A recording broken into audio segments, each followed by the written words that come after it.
Vamos a empezar esta última sesión de este seminario académico.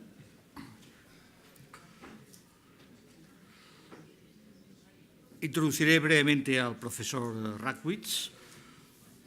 Good afternoon. Welcome, Professor Ragwitz. Professor Mario Ragwitz from the Fraunhofer Institute for Systems and Innovation Research is, as you know, our keynote speaker for this closing session. Allow me a moment to present him. Mario Ragwitz is a physicist and has extensive experience in the areas of modeling complex dynamic systems and the techno-economic analysis of energy systems in the field of energy and climate policy with a focus on renewable energies. Professor Ragwitz studied physics at the universities of Düsseldorf, Waterloo, Canada, not in Belgium, and Heidelberg, and completed his doctorate in theoretical physics at the University of Wuppertal. Since September 2002, he has been senior scientist and project manager at the Fraunhofer ISI. In 2008, Mario took on the coordination of the business unit Renewable Energies in the Fraunhofer Institute, and since 2012, he has been deputy head of Competence Center Energy Policy and Energy Markets. In 2014, he was named honorary professor at the Albert Ludwig University Freiburg faculty at the Faculty of Environment and Natural Resources. His current scientific work includes problems of innovation, research, policy analysis, and financing of renewable energies, the derivation of research and development strategies, and strategies for the market launch of renewable energy technologies and the modeling of energy systems with renewable energy carriers. His duties have included the derivation of European Union objective for renewable energies for 2020, and the development and evaluation of European Union guidelines for renewable energies and the German Renewable Energy Act. In addition to the German federal government, he advises the European Commission, the Bundestag, the European Parliament, the World Bank, and other national and international governments and companies. Today, his presentation deals with future energy markets, challenges of the paradigm shift to renewable energy-based electricity systems. Professor Ragwitz, it is an honor to have you here in Barcelona. I also want to give sincere thanks for the efforts you have made to be present here in our symposium. The floor is yours. Thank you very much.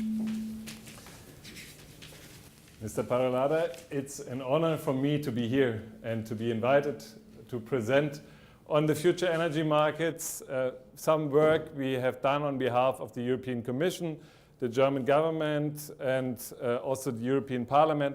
And it has been presented in different reports and papers. And in that sense, I will break with the tradition of this day, of this beautiful day with excellent presentations, but I will not focus on a particular single paper, but on a collection of papers and results, and try to give a broad overview of the challenges and potential solutions for the paradigm shift of the markets towards renewable energies in Europe, and also talk about implications for other world regions which might not have the same progress in terms of renewable energy development as the EU.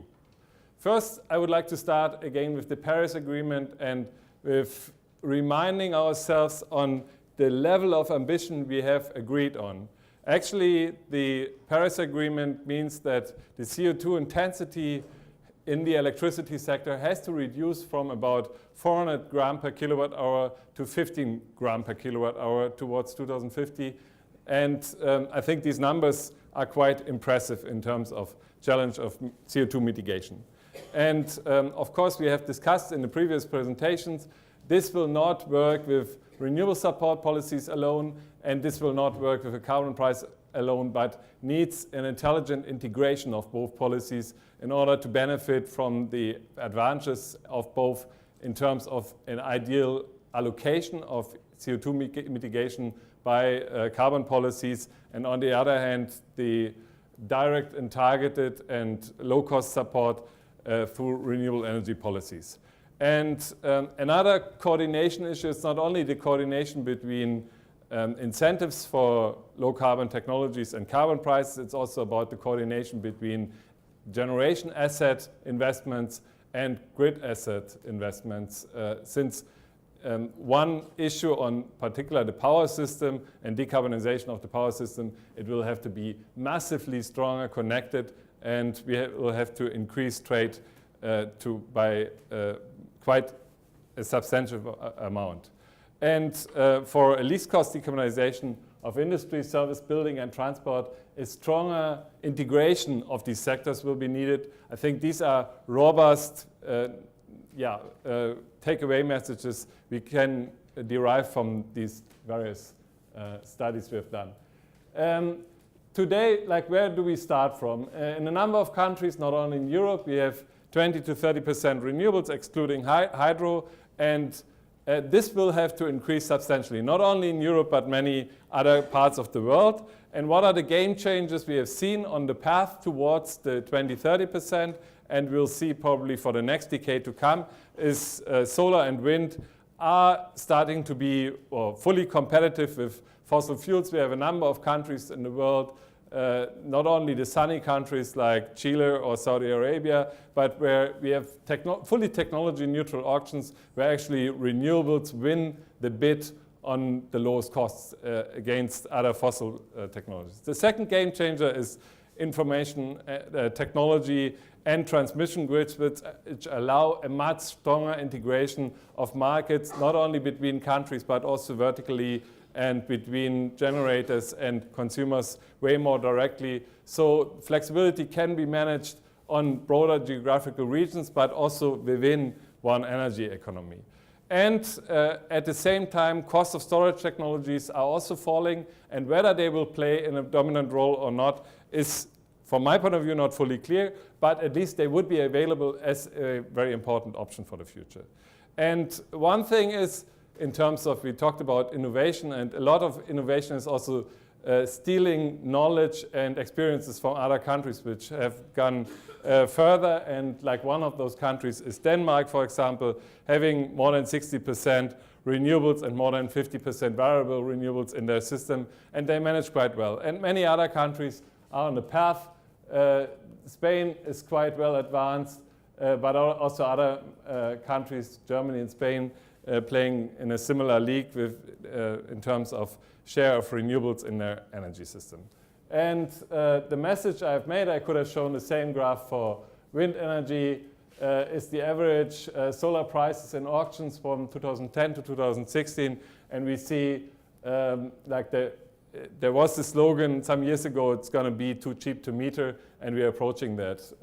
It's probably not too cheap to meter, but we are talking about 20, 30, 40 euro per megawatt hour in several countries. And also in Spain, you've made the experience of auctioning wind and PV in particular, and getting it to zero, with zero premium at least in terms of the bids selected. Whether this is going to be realized or not remains to be seen.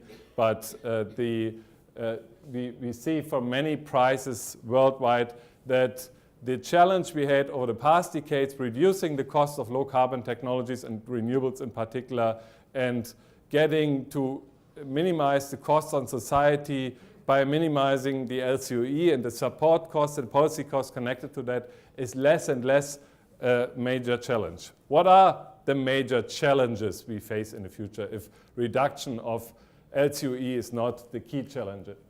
From my point of view is the question, how do we incentivize low carbon investments at low costs? We have had a flavor of that in the previous presentations, and it was clearly shown that carbon pricing can be a very important instrument, and it is because it has a very important allocation function, but also it has its disadvantages in terms of investment certainty, in terms of therefore potentially increasing financing costs, and therefore I think we need a combination of instruments and a policy mix, and I'll argue on that. Secondly, and that was part of Frank Wallach's presentation in the morning, or the main part, generation adequacy. How do we balance supply and demand, and how do we get generation adequacy at lowest costs and at low overcapacity? Thirdly, and this from my point of view is one of the most important challenges, is the short-term markets. How do we get the overall system flexible enough to integrate the increasing shares of variable renewable energy sources? At the moment, the systems are not prepared for that. And if we don't transfer and change the system to more flexibility and variability, we'll probably lose the bet on this side because we get massive curtailments, etc. This is what we see in a number of countries where flexibility challenges could not be met. And I'll show how that, which implications all that has on future scenarios and what those scenarios tell us on robust pathways under uncertainty. Again, reminding ourselves what we actually agreed on in Paris. I'm not sure whether everybody in Paris knew that, and I'm not sure whether we all realized what that actually means. Until Paris, we talked about a 450 ppm scenario or 400 ppm scenario, which was the scenario with a 50% probability of actually remaining below 2 degrees centigrade increase until the end of the century. In Paris, world leaders have agreed to stay either well below 2 degrees or to go to 1.5 degrees. And that means that our carbon budgets, which we are still allowed to emit until 2100, shrank from about 1,000 gigaton to 400 gigaton. And this is a massive reduction and means a massive increase of ambition in terms of development, low carbon technologies, and also reducing emissions sooner than later, because carbon budgets don't care about the 2050 targets. They care about the integral until 2050. And therefore, if we don't start now, we have to be even steeper in the years towards 2040. And the 1.5 degree case also shows that we have to be carbon emission free by 2040. That means totally free, in the energy sector, because the remaining few emissions have to come from agriculture and from other sectors which are more heavy to decarbonize. And that means that ambition levels in terms of rolling out low carbon technologies and the speed has to increase massively. Just showing the old 400 ppm scenario and the current, like the new policies, more or less the business as usual scenario of the IEA, shows that CO2 emissions would have to flatten would flatten in the business as usual scenario, and also already the 450 ppm scenario, which is not Paris compatible anymore, would reduce carbon emissions massively by a factor of 4 towards 2040 by still growing electricity demand, also needed to electrify other sectors. And in this new policy scenario already, so again I'm talking about business as usual, we see massive explosive developments of variable renewables. Alone China will have more than 1,200 gigawatt of variable renewables, the European Union about 600 gigawatt, similar to the United States. So these 600, so we will need much more if we really want to go to Paris. Just to remind you, this is just business as usual. Paris compatible means significantly higher capacities, but already this will be difficult to integrate, but, and this is the most important issue I would like to concentrate on in the next few minutes, difficult to finance at a low-cost basis if we don't have the right instruments which allow these capital-intensive technologies to enter the markets at low cost of capital. And this is why, this is but just due to the simple fact that these capital-intensive and technologies which have hardly any operating costs, their cost strongly depends on the weighted average cost of capital I need for financing of my plants. This is a graph from the IEA showing that with about 9% of weighted average cost of capital, so interest rate in total, 50% of the total cost for running or for a PV plant would be financing costs. And in order to reduce the costs of the transition, the main tool is actually this graph. So we have to reduce the financing costs by reducing the weighted average cost of capital and therefore by de-risking investments.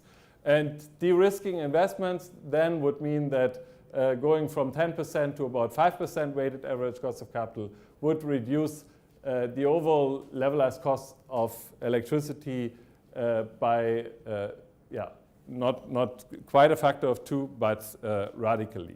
And therefore, we have looked, for example, at the weighted average cost of capital for wind energy investments in the different countries of the European Union, and the ranges are substantial, between 3% weighted average cost of capital in Germany and 12% in Greece, 10% in Spain. And this has a mixture of origins. Of course, one reason for that are the different country ratings and therefore the overall general risk level of investment in a country, but it also has policy, energy policy and climate policy as an origin.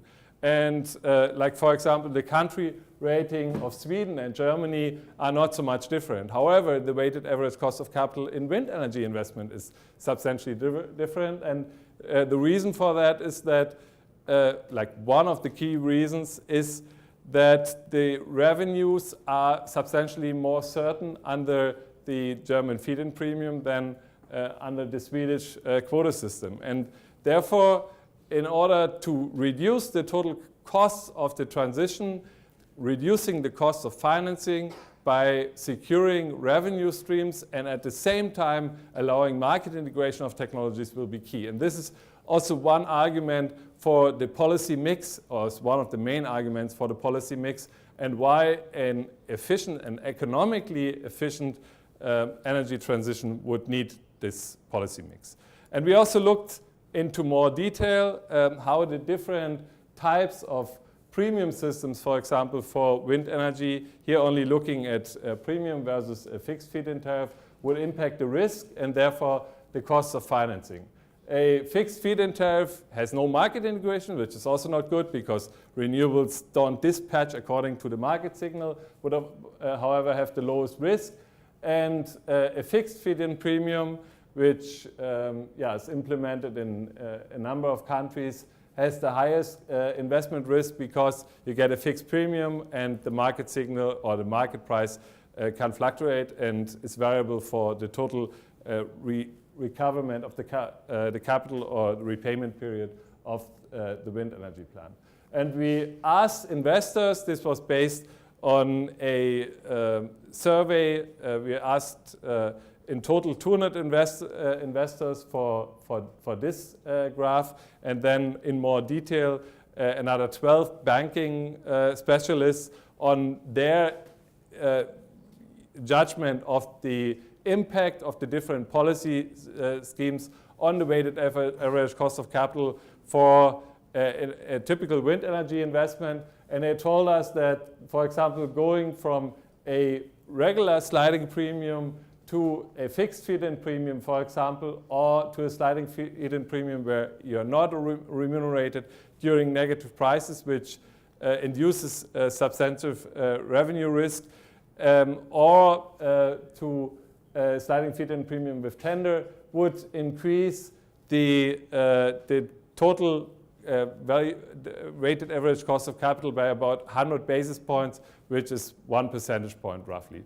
And these can be cumulative. And now, this doesn't mean that you shouldn't go into more market-based elements of support schemes, but you should always balance the way towards market-based instruments by the additional costs in higher risk for financing. And only if the balance, if the overall cost-benefit ratio of this balance is positive, you should go and introduce more market-based features into policy instruments.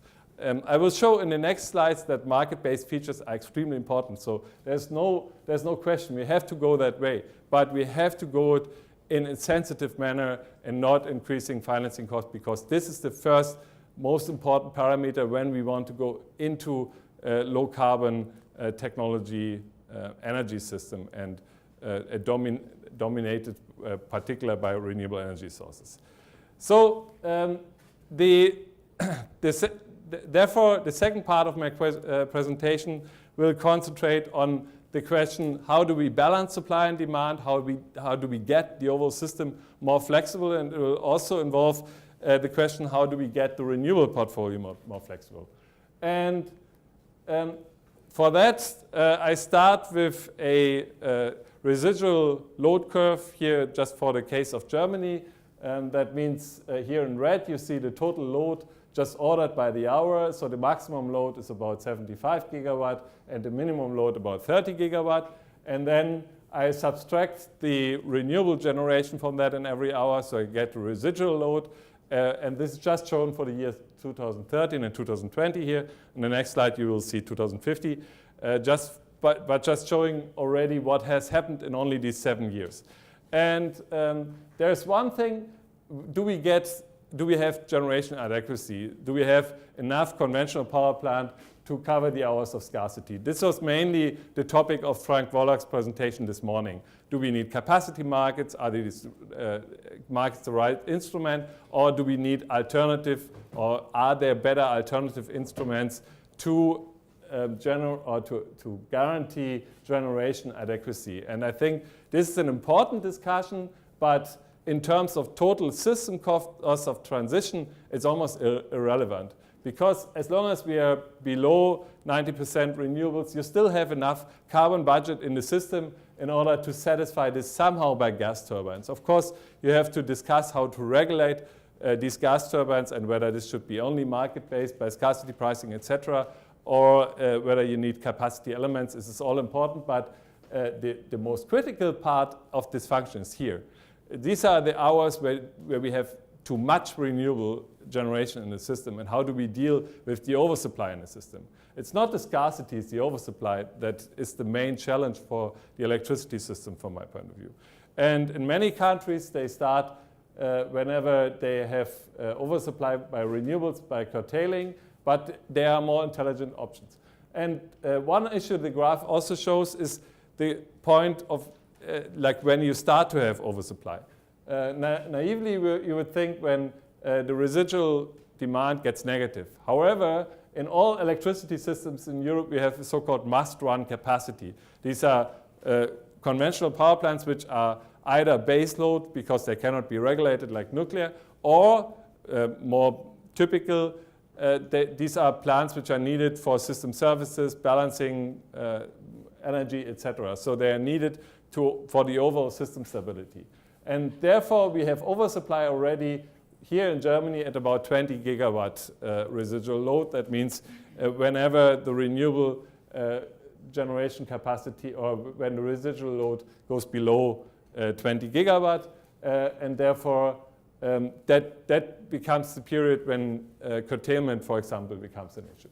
And how to solve this situation? We have to shift demand into periods of higher supply. We have to reduce the so-called must-run capacity, so the conventional capacity which is just there to generate system stability.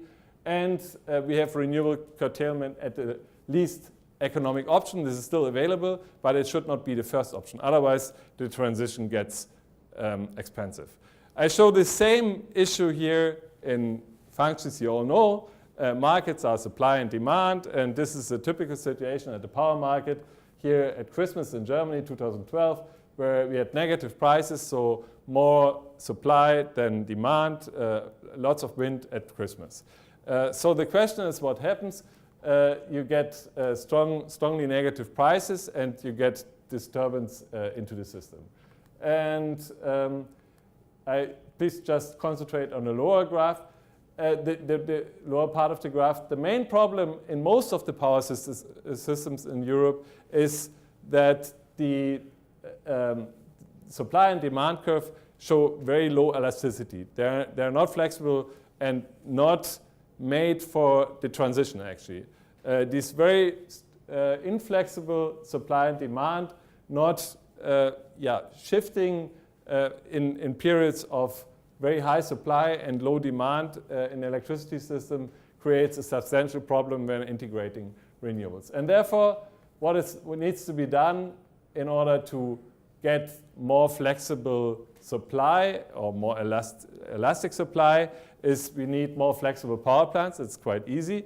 And for example, we also need regulation for renewables that incentivizes them to participate in the market. So also renewable plant operators have to have an incentive to downward regulate or to participate in the market when there's an oversupply by renewables. On the other hand, we also need a more flexible supply demand curve, and this can be done by traditional demand-side management, so industrial demand-side management of factories in whatever chemical industry, for example, or, and this is very important, by coupling different sectors or integrating different sectors, like, for example, by introducing electric mobility or heat pumps in order to increase demand in hours when prices are low or when you have oversupply in electricity markets. And this will be a very important challenge. Coming back to the residual load curve, now just twisted. So we start again with the situation that Frank Wallach looked at. So the question of generation adequacy. And I already said we need to incentivize demand-side management. We need more transmission because this is one of the most important economically efficient measures. Generation adequacy should not be defined on a country level in Europe. It should be defined on a much more wider geographical scale, and generation adequacy will be guaranteed at much lower costs if you define it at regional level or, for example, at the European level. So we should share this type of resources. So therefore, more transmission. First, the physical condition to allow better generation adequacy. The second is demand-side management. So when prices get high, markets should really solve the issue of generation adequacy. Therefore, we should really allow price peaks and do not limit them to any extent. And therefore, whenever prices get high, demand will react. And when demand reacts at high prices sufficiently often, then this will also cause an investment signal for supply technologies.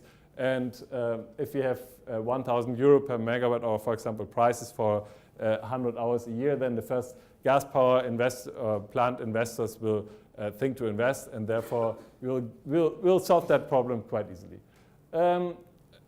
But again, I said this is now 2050, and we have substantial hours of oversupply. So addition or more renewable generation in the market than demand.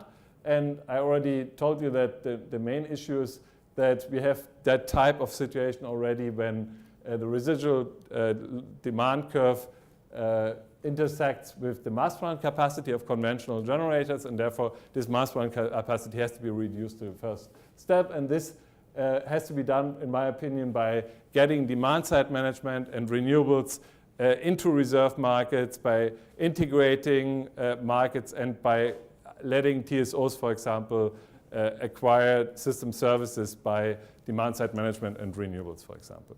Then we have the situation of actual oversupply, where we have more renewables in the market than in the national market than demand. And again, demand-side management will play an important role, but also, again, balancing over wider regions and exporting electricity in hours of oversupply and importing in hours of scarcity in your country. So we had one question, or one discussion before already today, whether we will get more net exports and imports. The annual net exports and imports are not the main question, but we will get much more trade in the future. So in every hour of the year, that will be very dynamically, countries will be net or will be exporters and importers. So therefore, gross exports and imports will have to increase massively. Whether net exports and imports increase is a different question. Then we will need for the high levels of electric power, but relatively low electricity generation in these hours, these additional sectors or demand sectors demanding electricity. Here, for example, electric mobility, where cars have a huge installed capacity but relatively little demand. And last but not least, we start generation management or curtailment. So we will reduce the production from renewable plants. So these should be the measures, in my point of view, to get the system more flexible and to facilitate the integration of renewables. But the question is actually, how do we get there, seen from the market organization point of view and from the European thinking, let's say from the winter package. And I think the following aspects are most relevant, and many of them have been actually taken up by the winter package by the European Commission. We need an international integration of day-ahead, intraday, and balancing markets in order to pool flexibility sources. Flexibility sources will be one of the scarce resources in the future for the overall European energy transition. Therefore, we have to pool and cooperate between member states in using these flexibility resources. We need to get the system, the overall system, way further into real time. I think the EU, with going from day-ahead markets to 15-hour, so not from hourly markets to 15-minute ahead markets, etc., is on a very good way, or very good path in this respect. And we will execute markets very close to real time, and that will reduce the forecast errors of renewables, and therefore reduce the balancing needs, and therefore also reduce the must-run capacity. This is a very important element for a better integration. We need international standards for revised pre-qualification criteria for balancing markets, which allow demand-side management and renewables to participate on equal footing. So the balancing power should not be auctioned on a month ahead basis, because wind and solar just doesn't know a month ahead whether they would be able to participate in balancing markets. They should be auctioned again way closer to real time. And these are tiny measures which can have huge effect on the integration possibilities or capabilities of the overall power systems. We have to incentivize TSOs to procure ancillary services from all sources, including demand-side management and renewables, and coordinate the renewable energy expansion and the transmission expansion in a way more coordinated way. We have the 10-year network development plan, which already includes forecasts on renewables. But we also, and therefore national targets, I think, are very important. We also need the tools to actually coordinate transmission expansion and generation expansion. Without any renewable national targets, then it will be very difficult to forecast where actually the generation capacity will be built, and therefore it will be difficult to link and to coordinate the transmission grid investments with that. And I already shortly talked about that, therefore just shortly, of course, we also have to make the renewables and the renewable support schemes much more adapted to the market needs. So we have to integrate renewables into the markets. In the long term, that will mean we should get along without any specific support schemes for renewables anymore. It should be solved by the carbon market. But as long as we are on the path towards a single or just a pure carbon market, we are just moving from fixed feed-in tariff to any type of premium systems. In Spain, I think you have made experience with most of them. You started with a fixed premium system and then went to a cap and floor for known reason of over subsidization in times of high electricity prices when there's little rainfall, etc. And most other countries have gone one step further and introduced sliding feed-in premiums or contracts for difference, as they call them in UK. And from my point of view, these contracts for difference are an excellent balance or compromise between market integration and allowing or facilitating renewables to actually react to the hourly market signals and having a very high investment certainty in terms of revenue flows, predictable revenue flows, and therefore reducing the cost of capital for the investment in any new renewable assets. And last but not least, I like this slide a lot from NREL. It shows we have to consider a merit order for flexibility options. We are all used to merit order in the power market. It starts with nuclear and lignite and hard coal, etc. And in a very same way, we have a merit order of flexibility options. And in order to allow for an economically efficient transition, this merit order should be taken into account. And therefore, we are very often when it comes to how do we integrate this increasing amount of renewables, the public opinion says storage is a must. Of course, when wind doesn't blow, we need the storage, and when there's too much wind, we have to store. This graph says no. I mean, maybe in the long term, but there on the merit order of flexibility options, it's the least economic option, and you should only go for it after you have checked the availability and the capability of the other options. So system operation, for example, intelligent renewable energy forecasting, strategic renewable curtailment, sub-hourly scheduling and dispatch, so getting the markets way closer to real time is the least cost option. Then integrating markets, improving energy market design by all types of measures I already mentioned, increasing ancillary service liquidity by integrating renewables into auxiliary services markets, etc., is the least cost option. Then comes demand side management, in particular industrial and commercial demand side management, so getting chemical industry, steel production, etc., reacting to fluctuating prices and also reducing demand in hours of peak prices, for example. Then flexible operation of conventional generation plants, not only hydro ramping, but also gas turbines, CCGTs, coal ramping. This is all not executed to the full extent in many power markets.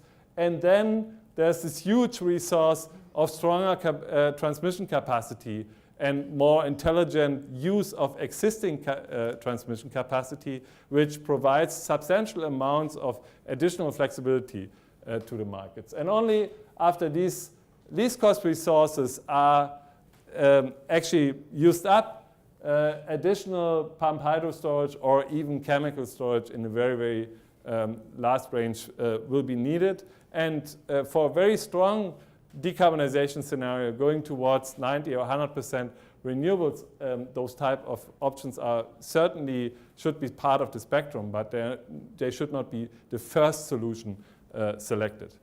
So therefore the question, what is the role of storage? As I said, in the case of very ambitious decarbonization targets and weakly interconnected system, additional storage due to renewables expansion will be needed, but as long as we have on the path there and getting our systems more and more interconnected and getting transmission capacity built, this will not be needed to this extent. Of course, here in Spain, with the Pyrenees and the connection to France, you can tell you a story about the ease of building additional interconnection.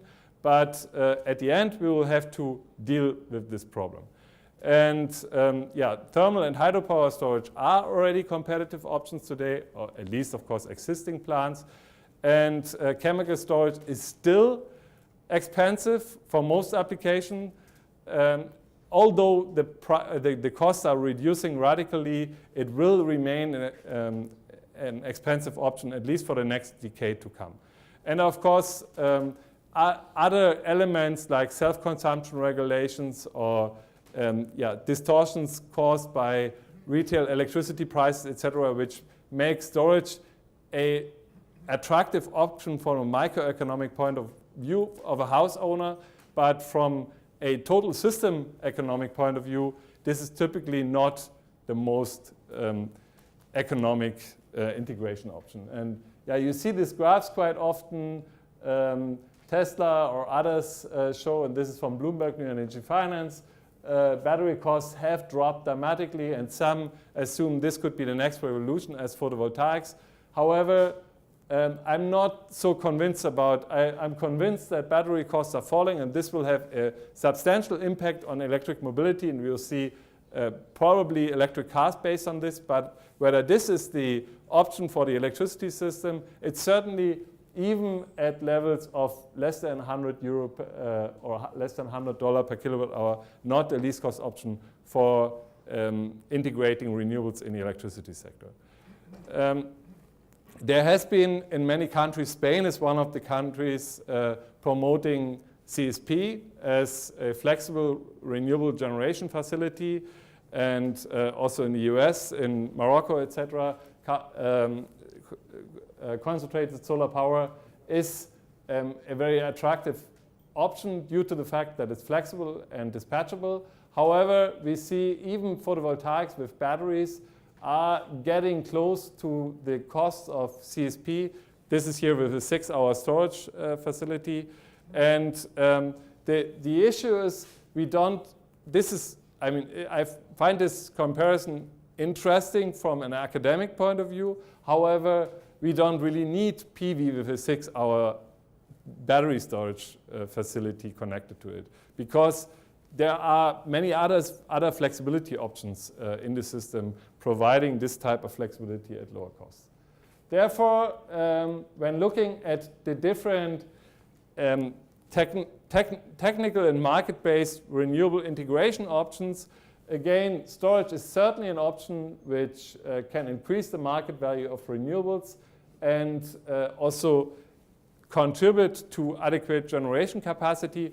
However, the potential is probably not sufficient. It is the least economic in the current and also the next decade to come sense. However, it might be socially accepted. Transmission grid expansion is, from our modeling point of view, a very economic measure. However, in many countries, social acceptance provides a problem. Demand-side management has many economic applications. It's also socially accepted, but maybe the potential might not be sufficient. Flexible generation of conventional generation plants is, of course, an important option. And last but not least, but most important and often forgotten, we can reduce the need for additional physical flexibility options massively by integrating our markets, integrating power markets, but also balancing and ancillary services markets in the European Union, but also different markets within one country for electricity, heat, and transport, for example. So when looking at all of that and running our models, we run a typical optimization model with very high spatial and temporal resolution of the renewable potentials. And taking into account the different natural resources of the different countries, and here done for 40 countries, so the European Union and the MENA countries.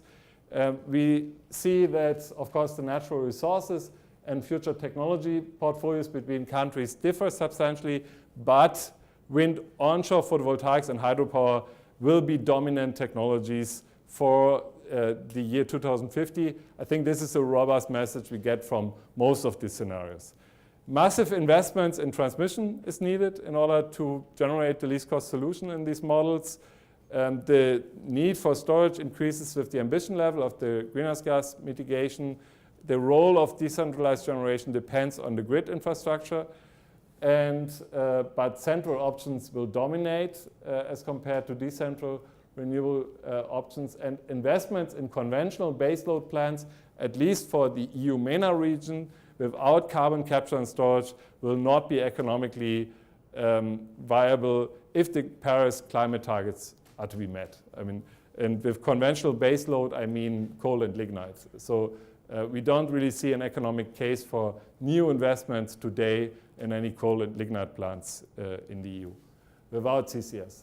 This is a typical scenario where we see the installed capacity of, for the European Union, EU 28, and we see that the overall system is dominated in 2050, both in the base case and in a strengthened intensity scenario by photovoltaics, by wind onshore and wind offshore, and we will provide flexibility by a few, like a 200 gigawatt of gas turbines.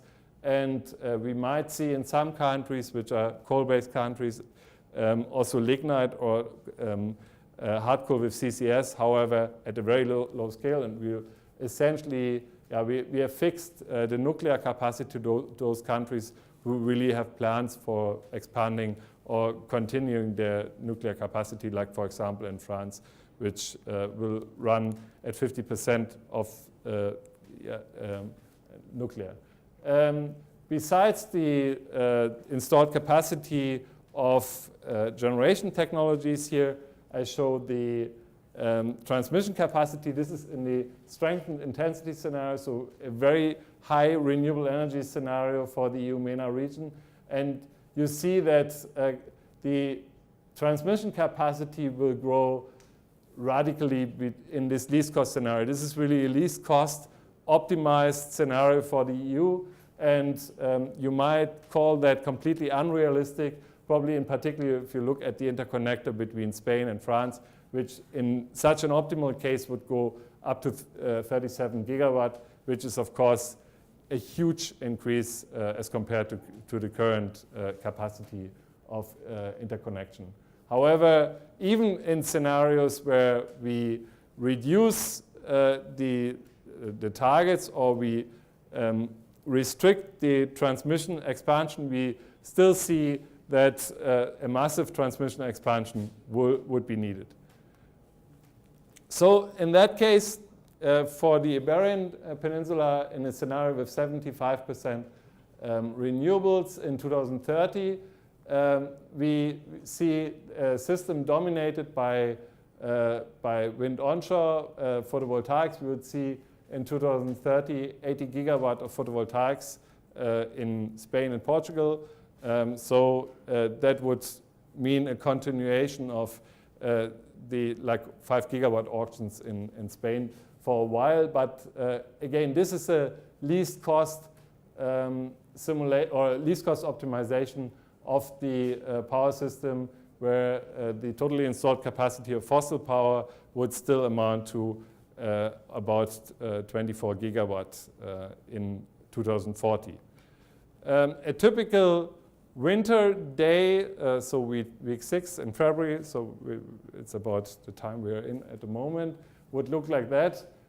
We already have some sunshine, except it's raining like today in Barcelona, and wind, and we will have excess generation in a number of hours, and we will use the import and export capacity in these hours and get until there no curtailment. and essentially flexibility will be provided by the fact that fossil fuels are fully flexible in periods of high sunshine and wind. And we will also see limited imports and exports in Spain and Portugal in a typical winter week. This is a summer week. We are all on vacation, mid of July and or end of July, and we will see a substantial contribution, of course, of photovoltaics, and we will start to see substantially higher exports in these hours. We will use for flexibility the pump storage plants, and we will have slight curtailment in individual hours of high solar generation. And so again, imports and exports start to increase. The running hours of fossil generation will decrease massively, which will, of course, have an impact on their economic profitability and on the question on which basis they will be financed, and whether it is an intelligent idea still to invest in hard coal or lignite. We see until 2050, lignite would have 0 running hours, hard coal close to 0, and already from 2030 to 2040 we will see substantial drops in the hours conventional generation can be run. Nuclear power, nuclear is shrinking as it's a traditional baseload power plant. Natural gas power plants act more and more as peakers and super peakers than actually as generators of electricity. We will need substantial capacity of natural gas power plants, but only as peakers in the energy system. And comparing the status quo and the perspective, the Iberian power system already handles today 25% of variable renewables routinely. And so until now, the fluctuations, the variations don't cause any major problems. Of course, challenges, but that can all be handled quite well. And gas and coal act as major fossil fuel contributing to generation and flexibility, and the full load hours of gas power plants are in the order of 2,000 full load hours. And the 2030 perspective is that we have a substantially higher PV contribution, also slightly higher wind contribution, and the full load running hours of fossil power plants strongly decrease already until 2030, but in particular after 2030. And looking at a similar case for a neighboring country, Morocco, we talked a lot about Desertec and the perspectives of Desertec and why didn't it work. We see very high renewable potentials also for wind and solar, strong policies for renewables, a weak interconnection to Spain at the moment, and for the 2030 modeling, we see an even more renewable-dominated system for Morocco. We see 10,000 megawatt of wind onshore, about 4,500 of PV and solar thermal, similar level. And we see increased, or in this optimized power system, increased interconnection capacity, in total about 4.8 gigawatt to Spain and Algeria. And similarly, as a neighboring country, you will trade and electricity will flow, and the Moroccan system will, of course, export, in particular, to Spain, but also to Algeria, and will, of course, see curtailment. Very similar messages as for the Spanish system. However, then in 2030, you start to see net export in summer months, where Morocco starts to provide electricity for Europe in those sunny months. However, in the winter months, Morocco will be a net importer, and therefore that was one of the main messages to the Desertec Industrial Initiative and the overall Desertec Consortium, that until 2030, we don't really see massive net exports from Morocco to Europe, and there won't be an investment plan which builds solar plants all over the Sahara, and then the North African countries profit from huge net exports and therefore income from renewable generation. That will happen at a later stage towards 2040, but until 2030, the demand growth in Morocco, in North Africa, will actually absorb most of the additional renewable capacity. However, still the interconnection is a huge asset in terms of flexibility and getting the transition towards a low-carbon energy system for all countries. So therefore, Desertec is still an important idea, but not in terms of net export providing energy and like in terms of net delivery to the European countries, but in integrating the energy system and providing the transition at lower costs. So I think I'm slowly running out of time, and therefore I would like to summarize. I think the main message for the winter package of the European Union, but also for maybe other similar countries, is that a least cost transition will probably be possible by meeting the emission targets by carbon pricing on the one hand, and it should be a more effective carbon pricing with a market stability reserve that works. Long-term targets, however, also for renewable energy and energy efficiency in order to get the investments at least capital cost, and strengthening liberalized energy markets in order to get the market signals in order to incentivize generation capacity and generation adequacy. Frank Wallach talked this morning about the importance of future markets and mandating retailing to actually get generation adequacy in combination with the future markets. I think this is a very brilliant idea.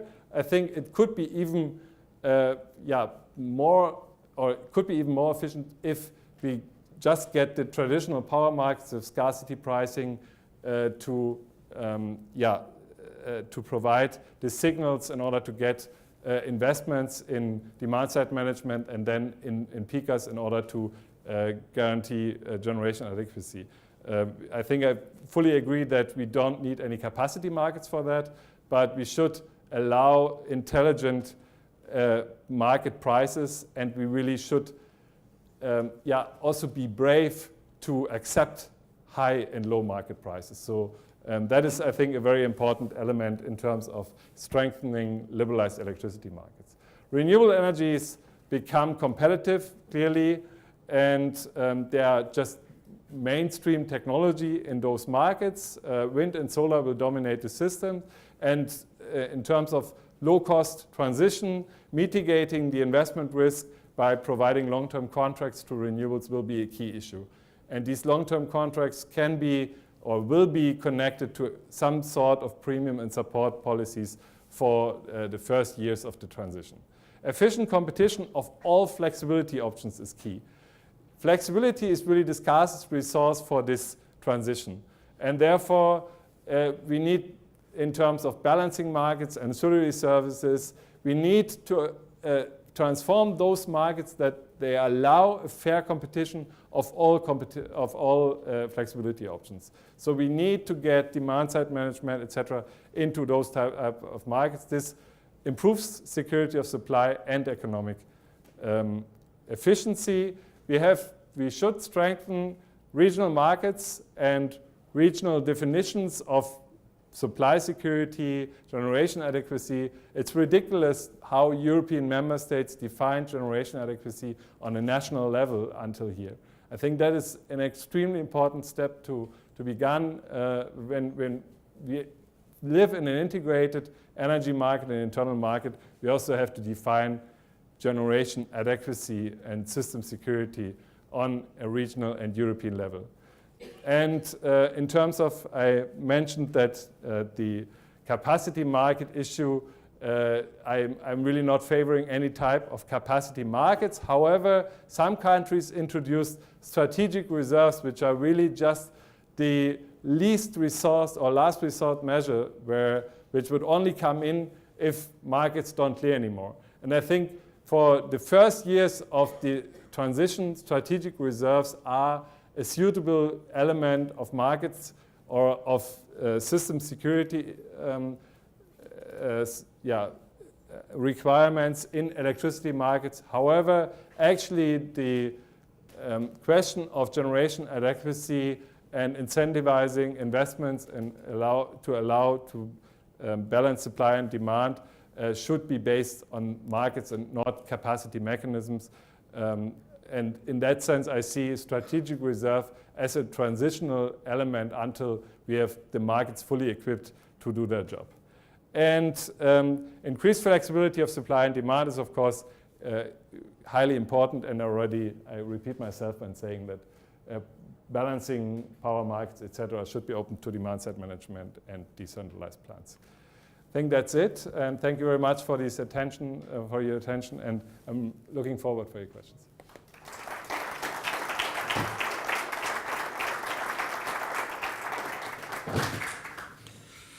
Thank you, Mario.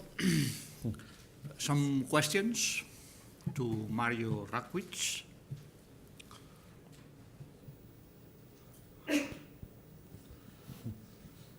I'm wondering, how are the strategic reserve different from the capacity mechanism, whatever you have? The first condition is that plants in the strategic reserve are not allowed to participate in any other market. Essentially, the idea of the capacity market is that you have a capacity market in order to use actually these plants to run in the normal power market and to be actually used. The power plants you auction under strategic reserve are thought to be never be used. Ideally, you have 1 or 2 gigawatt which are just there for a situation where the market doesn't achieve a market clearing anymore.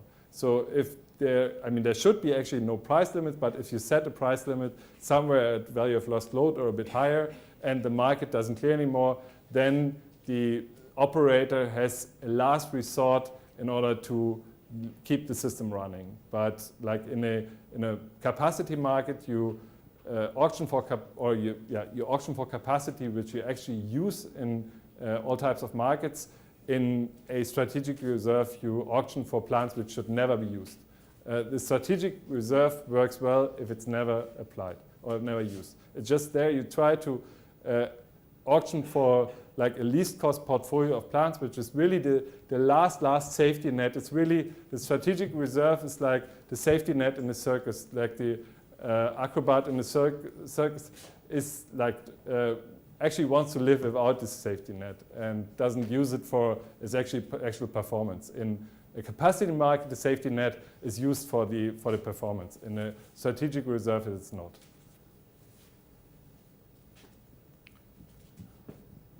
Thanks for the very nice presentation.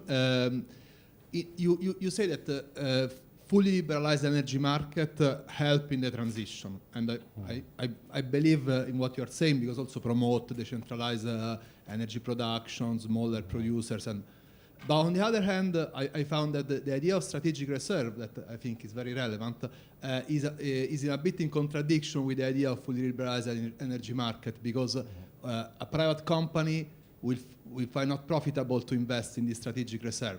So we have to go back to a kind of system where we have to take care of these externalities in some way. We need a kind of public ownership of this strategic reserve. I would like to know what you think about it.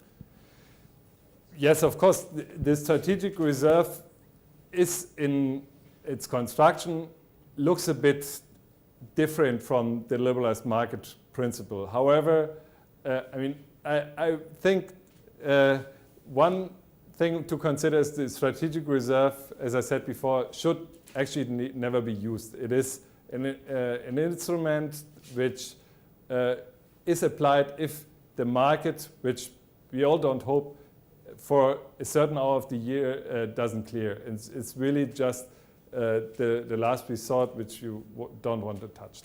First argument. Second argument, it should only be used until the markets operate in a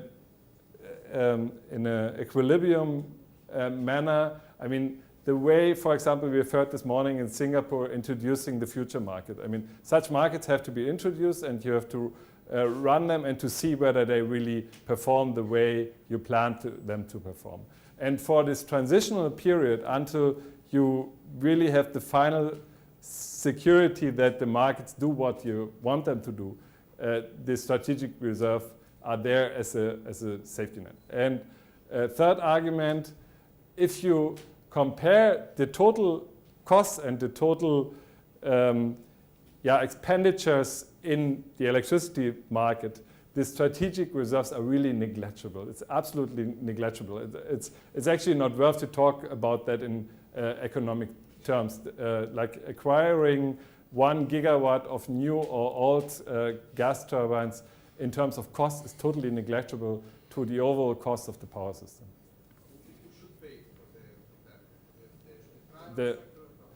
No, it's the customer. It's probably this. It doesn't really matter, but it should be the cost. I think should be in Germany. They're distributed via the network fees. I think it's a reasonable mechanism. Just use network fees and yeah.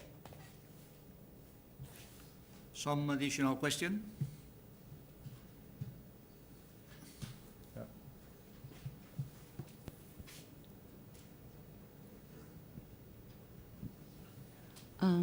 Hi, hello. Thank you very much for the presentation.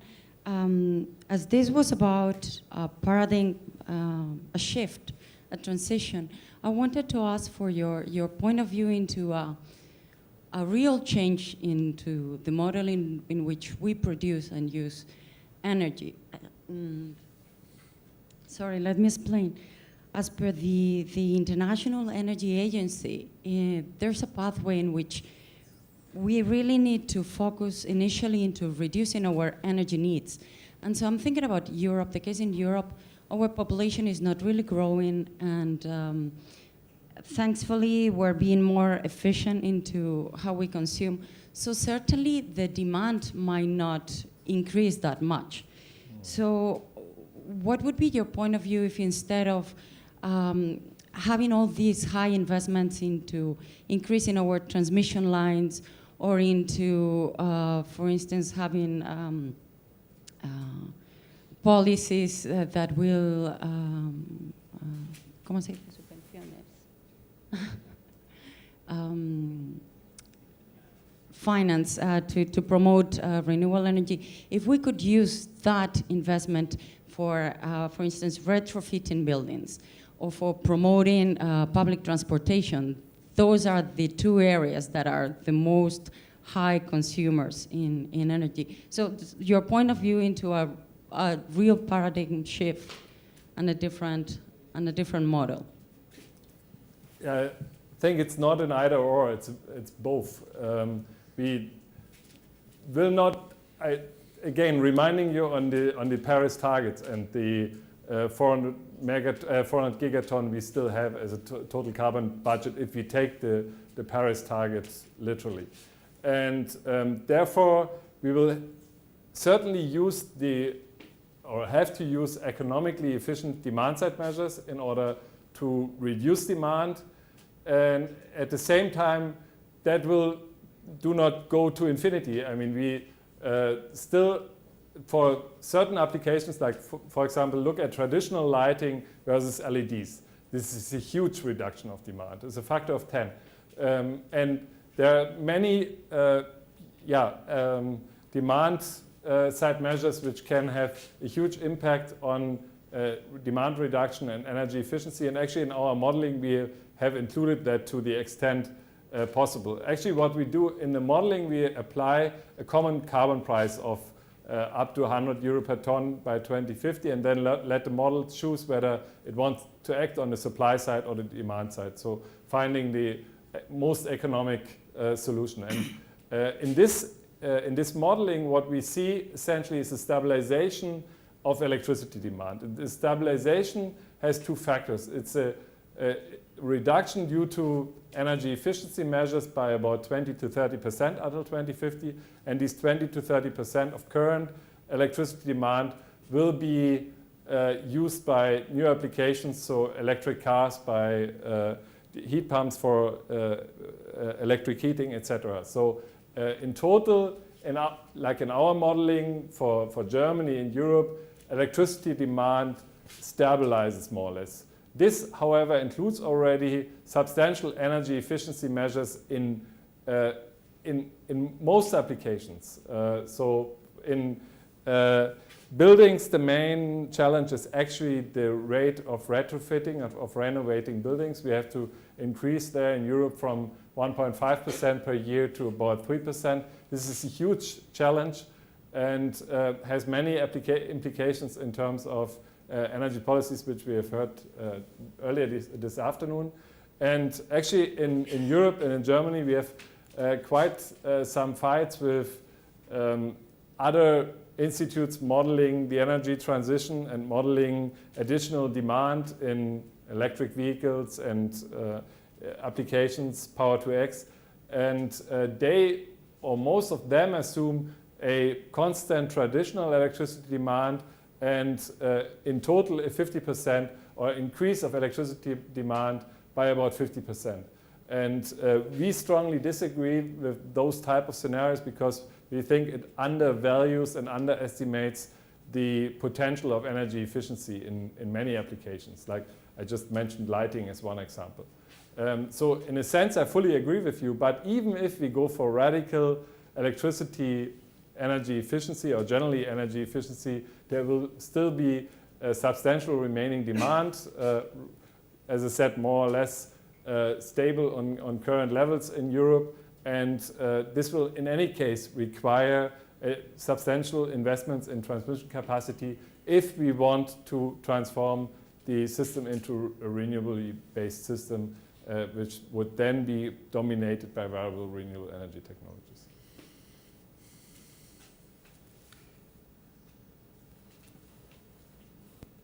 One question here. There are some additional questions. Yes, This will thank be you. the last question. Okay, yes, a very short question. Can you explain me, in essence, the difference from the investor's point of view between a fixed feed-in tariff and a contract for differences? Yeah, good question. From an investor's point of view, fixed feed-in tariff guarantees a stable revenue over the lifetime, let's say 70 euro per megawatt hour, and it also doesn't cause any obligation in terms of marketing your electricity at the electricity market, in terms of being balancing responsible for the electricity you forecasted and you marketed in the electricity market. And it doesn't give any incentive to produce during hours where electricity is has higher prices in the electricity market than in hours where it has lower prices. In a sliding feed-in premium or in a contract for difference, that will be different. In particular, if you implement a contract for difference with a longer average of the reference period. So you get a reference electricity price, let's say based on a monthly average of the total electricity market. And if you as a producer, as an investor, are able to produce or to shift your generation into more valuable hours from less valuable hours. For example, you can do that by installing wind turbines with a larger rotor to generator ratio. With turbines with larger rotors produce at lower wind speeds, and lower wind speeds are typically the hours with higher electricity prices because that is when the wind blows less and therefore electricity prices are higher. And this is an incentive you give in a contract for difference because a contract for difference with an average reference price gives the incentive to a consumer to be better than this average reference. So in a contract for difference, you get compensated again on average with 70 euro per megawatt hour. So this is what is called the strike price. A strike price under a contract for difference is the same as the feed-in tariff level under a fixed feed-in tariff. However, only if you meet the benchmark of the reference electricity price. If you're better than this benchmark and shift your generation to more valuable hours, you might also get 71 or 72 euro per megawatt hour. And this is the main advantage of a contract for difference in terms of market integration, integrating your electricity into this dispatch. And this is in addition to the question. Therefore, I typically talk about... I wonder whether or not the Hinkley project will be carried out or not. But the system in the nuclear plant of Hinkley project in the United Kingdom was based on a contract for differences. Yeah. Well, it seems to me that a nuclear plant is difficult, that you can consider that this is a variable power plant. So perhaps there is different models of contract for differences. But my idea was that the contract for difference is that you take your production to the market, you receive the market price, then you analyze the difference between the contract that you have and the market price. If the market price is below that you are paid, on the contrary, you pay. Yeah. So if we move to a situation in which we are considering different kinds of contract for differences, well, we are talking about a different thing. Yeah, I fully agree. Thanks for mentioning that. The UK system, from my point of view, is not an intelligent contract. The UK system is really a feed-in tariff because it has hourly reference prices. In case where on every hour you calculate the difference between the reference market price and the strike price and compensate for the difference in every hour without averaging the reference price, you are really converting or you arrive at a fully fixed feed-in tariff. I fully agree. So in order to get to harvest any benefits of market integration, you should not give the reference price on an hourly basis, but on a monthly or annual basis. And then you create incentives to shift between high and low price hours. But in the UK, I fully agree, the nuclears get a fixed feed-in tariff. Okay, thank you. Thank you very much. It's time to finish. I have the opinion that the best closing works are the works that don't exist. But I think this is difficult to do this, and I try to invest the minimum time possible in these closing works. Additionally, I'll try to represent here to Professor Costa in these closing works. This is not easy, but I try to do it as well as I can. First of all, I would like to say thank you, Mario, for your speech, for your presentation. I don't know if the presentation has reduced the uncertainty of the problems, but sure has increased the complexity of the decisions. But it has been a very interesting speech for this closing session. After, as we come to the end of the day of thought-provoking and insightful contributions and debates, I just want to say a farewell words. I want to thank, in my name and in the name of Professor Costa, everyone who has been here with us today, especially the keynote speakers, all the speakers and the chairs. Thank you, all of you, of your contributions. I would also like to thank all the participants from the floor for the quality of the debate and the ideas expressed. And as is usual in these closing works, We would like to remind you that we are going to conduct a journal citation report review in order to publish a special issue of the papers presented today. We, the organization, will send you more details to speakers by email. As you know, the papers presented in the previous symposia have been published in Energy Policy. We would like to thank the scientific committee for its excellent work evaluating the different papers. And thank you, the organizing committee. Many thanks also to Joan Batalla, particularly, for his unfailing support as director of FUNSE.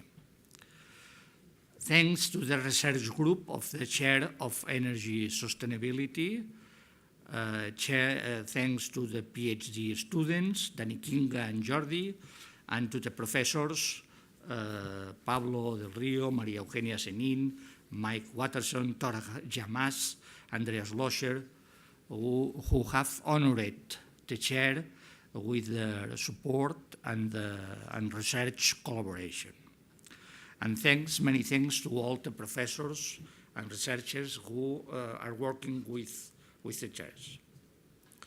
Finally, the symposium required the efforts of many people who have worked in the institutional and logistical aspects of the event.